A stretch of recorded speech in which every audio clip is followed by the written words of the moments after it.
ಭಕ್ತಿಯೊಳಪಿಗಾದುದ ವಿಘ್ನರಾಜನ ಬಿರಿದು ಸಂತುತಿಸಿ ಅಮ್ಮುನಿದಿಯಾತ್ಮಜಗೆ ಕೈ ಹೊಡೆದ ಅಮ್ಮುಜಾತನ ವಾಣಿಯ ಪಾದಾಪುಜಿಗೆ ಬಿಡುವುದು ನಿವದಿ ಕಥಾಮೃತವ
ಪಾಂಡವರ ಆಗಮನವೇ ನನ್ನ ನಿರೀಕ್ಷೆಯನ್ನು ತಲೆಕೆಳಗೆ ಮಾಡಿತು. ಅಲ್ಲಿಂದ ಆರಂಭವಾದ ಪ್ರಶ್ನೆ, ಏನು ಮಾಡಲಿ? ಪಾಂಡವರ ಸೋಲಿಗೆ ಏನನ್ನಾದರೂ ಮಾಡಿಯನು. ಬೇಸರದ ವಿಚಾರ ಎಂದರೆ ಏನು ಮಾಡಿದರೂ ಪರಿಣಾಮದಲ್ಲಿ ಜಯ ಕಾಣದೇ ಇರುವುದು. ಇದಕ್ಕೊಂದು ಸರಿಯಾದ ಅಂತ್ಯ ಹಾಡಲೆಂದೇ ಕುರುಕ್ಷೇತ್ರ ಯುದ್ಧ ಆರಂಭವಾಯಿತು. ಯುದ್ಧ ಆರಂಭವಾದರೂ ಅದರಲ್ಲಿಯೂ ಅವರಿಗೆ ಉಳಿತಾಯಿತು. ಬಲರಾಮ ದೇವರು ಸಹಿತ ನಾರಾಯಣ ಸೇನೆಯು ನಮ್ಮ ಕಡೆ ಬಂದರೂ ಸಹಾಯವಾಗುವುದಕ್ಕಿಂತ ಹೆಚ್ಚು ಆಯುಧ ಹಿಡಿಯದ ಕೃಷ್ಣನ ಬೆಂಬಲ ಪಾಂಡವರಿಗೆ ಅಧಿಕ ಬಲ ನೀಡಿತು. ಬಲರಾಮ ದೇವರು ನಮ್ಮ ಕಡೆ ಬಂದರೂ ಆಟಕ್ಕುಂಟು ಲೆಕ್ಕಕ್ಕಿಲ್ಲ. ಯಾವ ಮಂಕುಮರಲು ಮಾಡಿದ್ದೇನೋ ಗೊತ್ತಿಲ್ಲ. ಕೃತಕದೇನುವಿನ ನೇವನ. ಕೃಷ್ಣಾರ್ಜುನರು ತೀರ್ಥಾಟನೆಗೆ ಹೋಗುವಂತೆ ಮಾಡಿದ ಕೃಷ್ಣ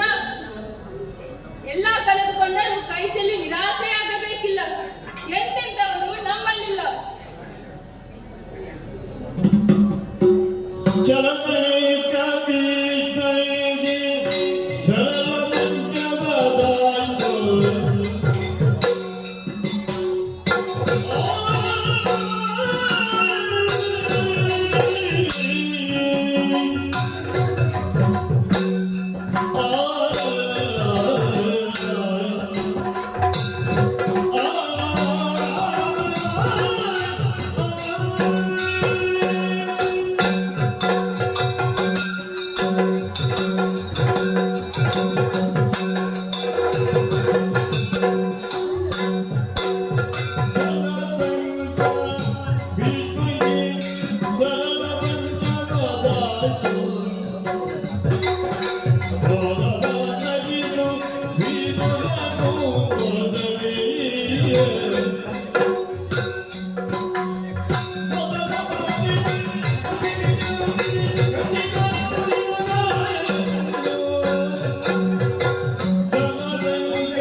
ಒಂದು ಕಾಲದಲ್ಲಿ ಧನಸ್ಸು ಹಿಡಿದು ಕಾಶಿಯ ಸ್ವಯಂವರ ಮಂಟಪವು ಪ್ರವೇಶಿಸಿ 56 ದೇಶದ ರಾಜನ ತಲೆ ತಗ್ಗಿಸುವಂತೆ ಮಾಡಿದ ವರ್ಷಸ್ಸು ಹೊಂದಿದ್ದನು ನಮ್ಮಜ್ಜ.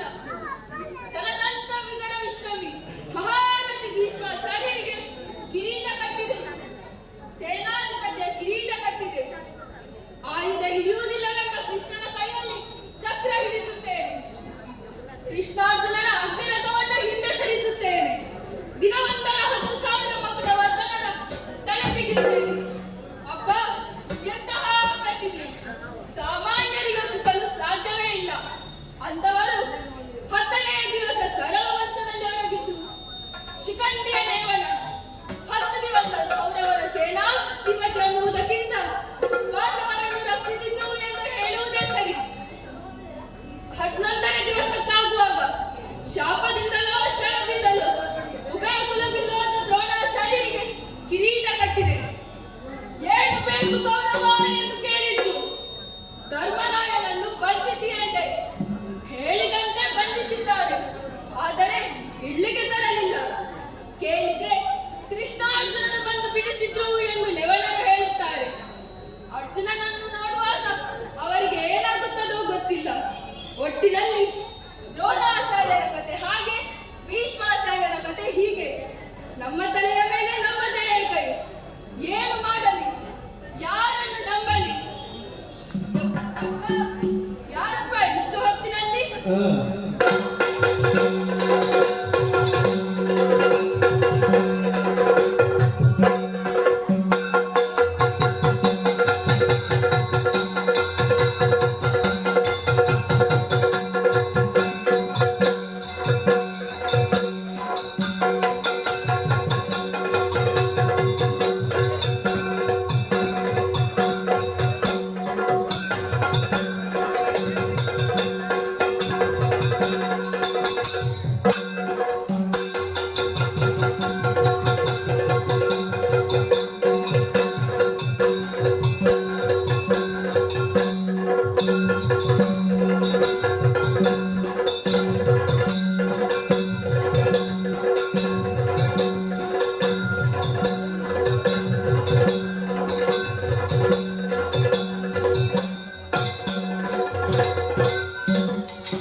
ಪ್ರಧಾನ ಭಟ ಅರ್ಜುನ ಅನ್ನುವುದರಲ್ಲಿ ಎರಡು ಮಾತಿಲ್ಲ.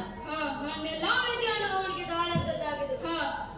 ಹಾಗಾಗಿ ಅವನೊಬ್ಬ ತಪ್ಪಿದರೆ ಆ ಧೂರ್ತನಿಗೆ ಎದುರಿಲ್ಲ.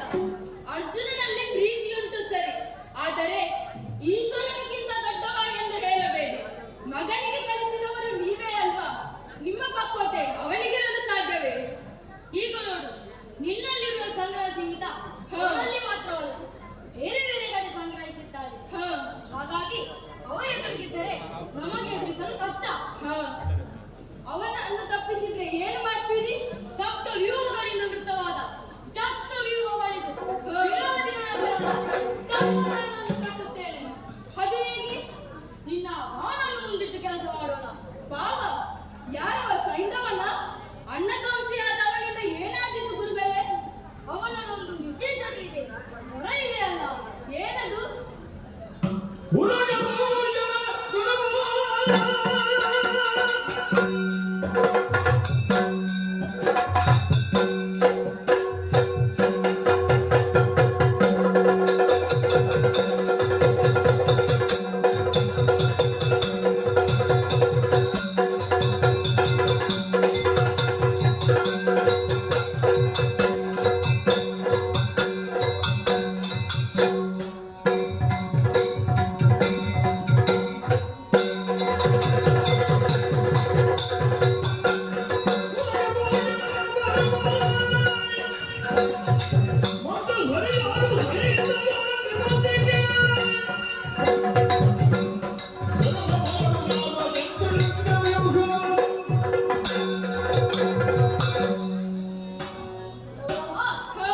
ವನವಾಸದ ಸಂದರ್ಭದಲ್ಲಿ ದ್ರೌಪದಿಯನ್ನು ಕೆಳಕಿ ಭೀಮಾರ್ಜುನರಿಂದ ಅವಮಾನಿತನಾಗಿ ಈಶ್ವರ ದೇವರ ಕುರಿತು ಆಚರಿಸುವ ವರವೊಂದನ್ನು ಸಂಪಾದಿಸಿದ್ದಾರೆ. ವರೇನಾಚಾರ್ಯರೇ, ಅವನು ಕೆಟ್ಟಲ್ಲಿ ಮಾಡಿದರು. ಈ ಸಂದರ್ಭದಲ್ಲಿ ನಿನಗೆ ಲಾಭ ಆಗಿದೆ. ವರೇನಾಚಾರ್ಯರೇ, ಒಂದು ದಿನದ ಮಟ್ಟಿಗೆ ಪಾಂಡವರನ್ನು ಗೆಲ್ಲುವವರು ಅಂತ ಕೇಳಿದ. ಆಗ ಪರಮೇಶ್ವರ ರತ್ನಾಳಿಗೊಳಿದು ಈಗಾಗಲೇ ಪಾಶುಪಾತ್ಯ ಕರುಣಿಸಿದ್ದೇನೆ. ಓನಪ್ಪನನ್ನು ಉಳಿದು ಉಳಿದವರನ್ನು ಗೆಲ್ಲುವವರ ಕೊಟ್ಟ ಈಶ್ವರ ದೇವರು. ಅದನ್ನು ನಾವು ನಾಳೆ ಉಪಯೋಗಿಸೋಣ. ಸರಿ ಗುರುಗಳೇ, ಸತ್ರವ್ಯೂಹವೆಂದ್ರೆ ಹೇಗಿರುತ್ತೆ? 1,00,000 ಆನೆ, 50,000 ರಥ, ಅಕ್ಷೋಹಿಣಿ ಕುದುರೆಗಳು, ಪದಾರ್ಥಿಗಳು 5,00,000. ಸವ್ಯ ಹಾಗೂ ಅಪಸವ್ಯವಾಗಿ ತಿರುಗುತ್ತಾ ಇರ್ತದೆ. ಭಾರತದಲ್ಲಿ ವೈಭವ ನಿನಗೀಗ ನೋಡಬೇಕಾ? ಹೌದು ಗುರುಗಳೇ. ಬಾಣಗಳ ಮೂಲಕ ರಚನೆ ಮಾಡಿದರು.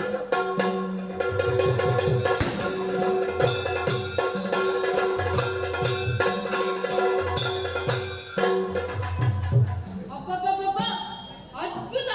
ಸಂತೋಷವಾಯಿತು ಗುರುಗಳೇ. ಅರ್ಜುನನನ್ನು ತಪ್ಪಿಸುವ ಬಗ್ಗೆ ನಾನು ಯೋಚಿಸುತ್ತೇನೆ. ನೀವು ಯುದ್ಧದ ತಯಾರಿಗೆ ತೆರಳಿ. ಶುಭವಾಗಲಿ.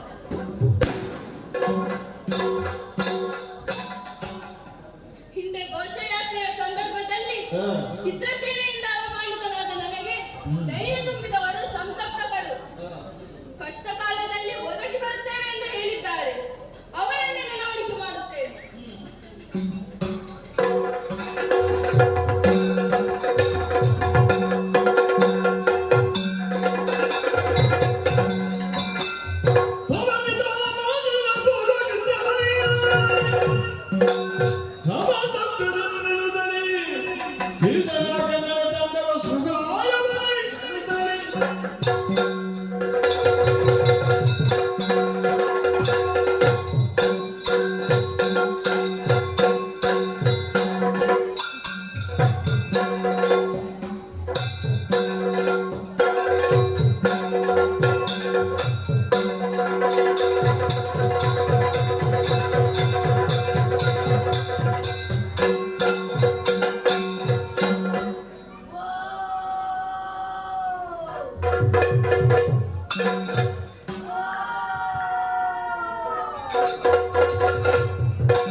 ಸಪ್ತಕರೆಂದು ತಿಳಿದು ಬಂದಿದೆ.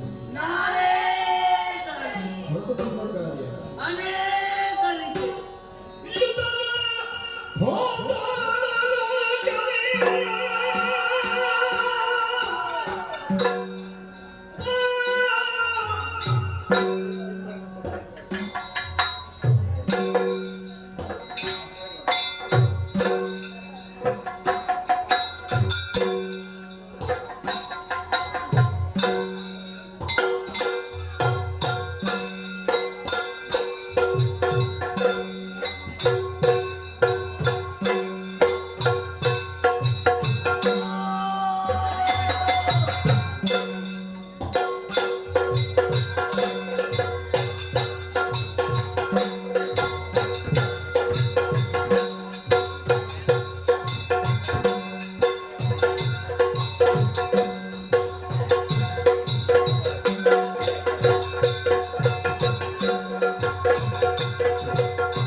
ತಮ್ಮಂದಿರೇ,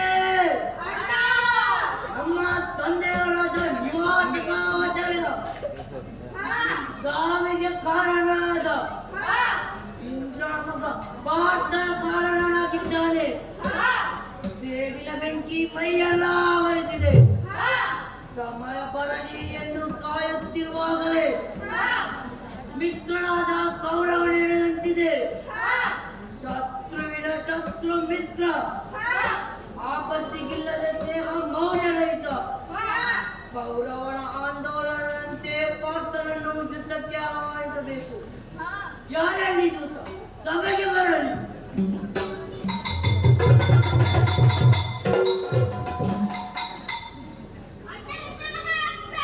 ಒಳ್ಳೆಯದಾಗಲಿ, ನೀನು ಈ ಕೂಡಲೇ ಹೊರಡಬೇಕು.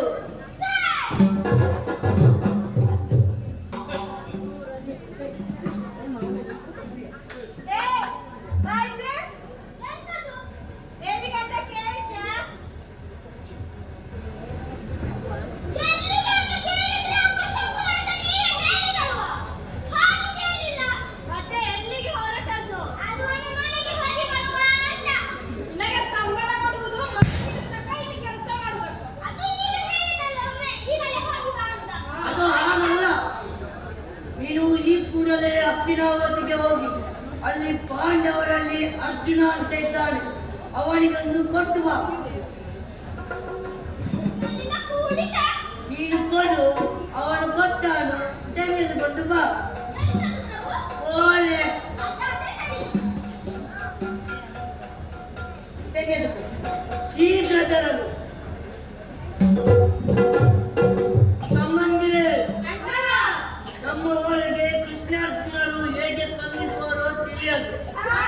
ಯಾಕೆಂದರೆ ಕುರುಕ್ಷೇತ್ರ ಸಮರ ಆರಂಭವಾಗಿ ಹಲವು ದಿನಗಳೇ ಆದವು. ಅವರು ಬರಲಿದ್ರೆ ನಾವೇ ಅಲ್ಲಿಗೆ ಹೋಗಿ ಹೊಡೆಯೋಣ. ಬನ್ನಿ ಹೋಗೋಣ.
ಮಿತಿ ಲಭ್ಯವಾಯಿತು.